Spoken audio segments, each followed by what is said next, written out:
Selamat datang Bapak Rafli dan Ibu Dini. Sebelumnya perkenalkan, nama saya Latifah Aulia selaku mediator pada mediasi kali ini. Sebelumnya Bapak Rafli dan Ibu Dini, apakah mengetahui mediasi itu apa? Tidak.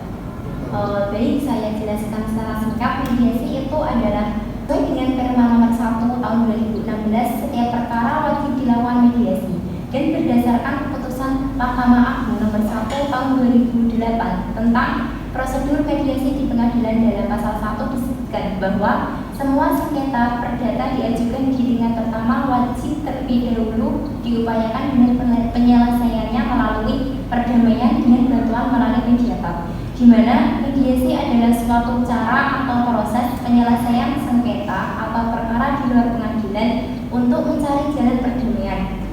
Saya selaku mediator akan membantu proses mediasi ini dan saya tidak akan berpihak pada Bapak Rafli maupun Ibu Fihani.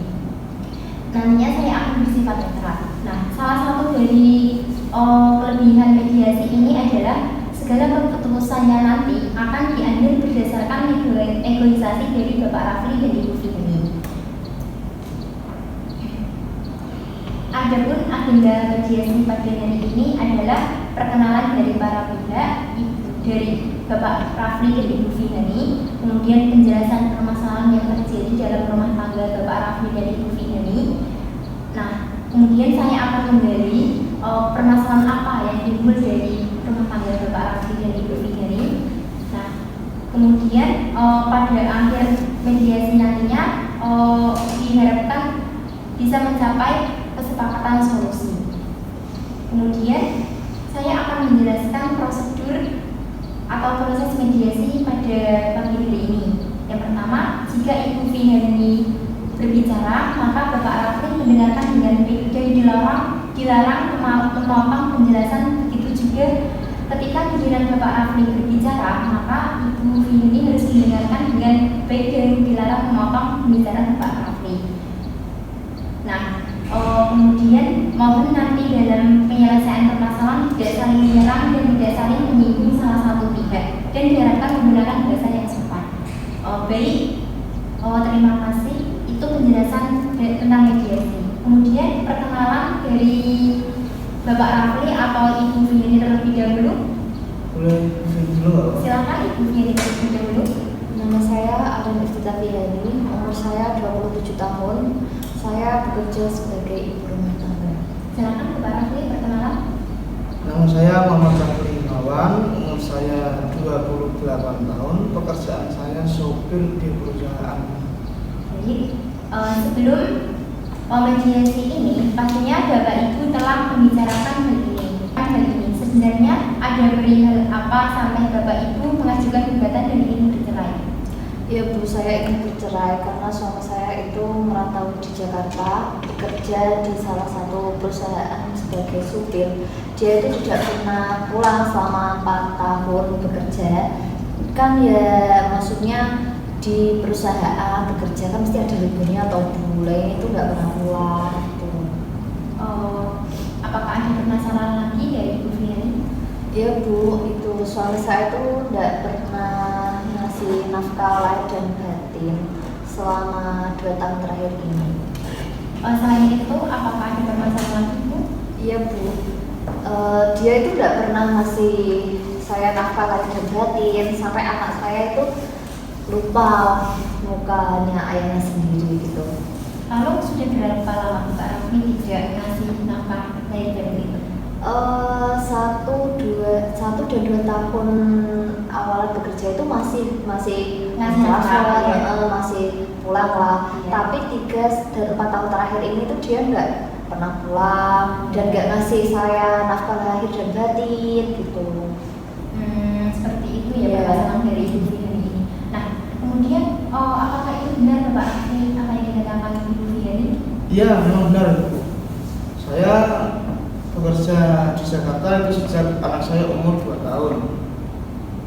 Saya memang 2 tahun pertama itu saya sering mentransfer istri saya, dan itu sudah saya anggap sebagai nafkah lahir batin. Untuk yang 2 tahun terakhir ini, saya bukan tidak pernah, tapi saya jarang untuk mungkin pendapatnya Ibu Yani itu kurang tepat untuk tidak menafkahi, kurang tepat. Lah, tetapi 2 tahun ini kenapa kamu kok menghilang, terus nggak pernah ngasih kabar, nggak pulang juga? Bapak Ibu mohon tenang terlebih dahulu ya. Coba sekarang Bapak Ibu pas menengok ke belakang. Nah, dulu Bapak Ibu memutuskan menjalin pernikahan, rumah tangga itu dikarenakan apa? Kemudian masih juga sudah dikaruniai anak kan ya. Nah, itu dipikir anaknya nanti kalau orang tuanya bercerai itu bagaimana gitu. Nanti kan bisa memiliki trauma mental, psikis, sosiologi, dan juga dari pendidikan. Nanti Bapak Ibu pasti bisa melewati permasalahan atau badai dalam rumah tangga ini. Jadi Bapak Ibu tidak boleh saling menyalahkan. Tetapi saya sudah tidak kuat Bu. Kalau 2 tahun selama dia bekerja itu saya dianggurin, nggak dikasih kabar, dan juga saya itu ada pekerjaan sampingan Bu, kayak jualan online gitu. Soalnya kan dia 2 tahun terakhir ini kan nggak ngasih nafkah gitu lah. Nah kan saya harus mikir pampers, susu, dan lain-lain juga gitu. Iya, iya. Kemudian dari Ibu ini menginginkan bagaimana? Saya ingin bercerai Bu. Kalau dari Bapak Rafli, kenapa selama 2 tahun terakhir tidak memberikan nafkah dan juga tidak memberikan kabar kepada istrinya Ibu? Begini Bu, saya 2 tahun terakhir ini memang jarang mengkabar, memberikan nafkah, dan jarang menghubungi istri saya. Itu dikarenakan saya sedang pindah pekerjaan di luar kota, jadi jadwalnya kan agak padat kalau pindah Tempat. Itu alasan saya kenapa kok saya jarang untuk mengabari istri saya, memang itu. Jadi permasalahannya seperti itu ya dari Bapak Rafli dan Ibu Fitri. Nah, lalu apakah Bapak Rafli ingin mempertahankan rumah tangga dengan Ibu Fitri?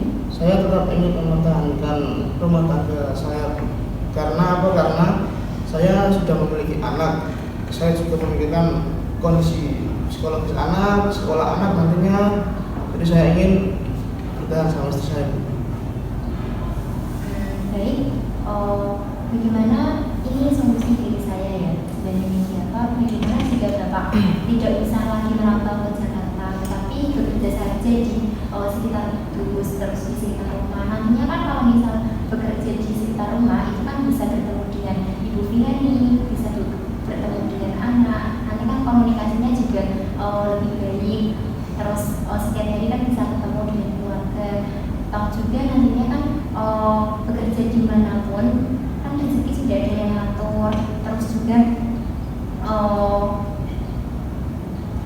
anak juga di rumah kan pasti membutuhkan orang tua dalam setiap perannya. Nanti kalau misal bapak dan ibu bercerai, bagaimana nasib dari anak tersebut? Jadi bisa dipikir-pikir kembali untuk memutuskan untuk bercerai ini keputusan yang tepat atau tidak gitu. Karena kan suatu perceraian itu memang dibolehkan, tetapi kan dibenci oleh Allah.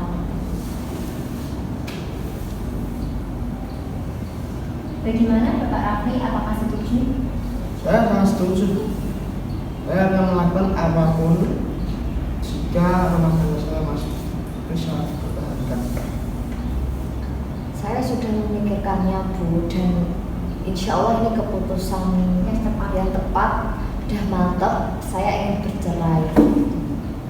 Baik, Bapak Ibu, terkait dengan negosiasi yang telah Bapak Rafli dan Ibu Hani sampaikan, maka saya selaku mediator membuat kesimpulan bahwa mediasi ini tidak berhasil dan akan dilanjutkan ke persidangan karena Ibu Hani yang telah kokoh dan kuat pendirian untuk bercerai dengan Bapak Rafli. Nah, ini adalah akta kesepakatan yang harus ditandatangani oleh Bapak Rafli dan Ibu Hani ya. Silakan.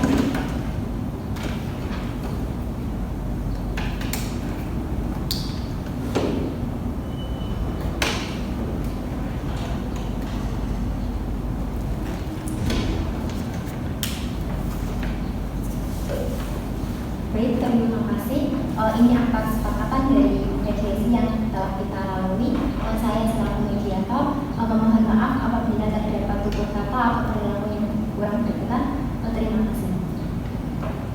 kasih. Makasih ya Bu. Iya.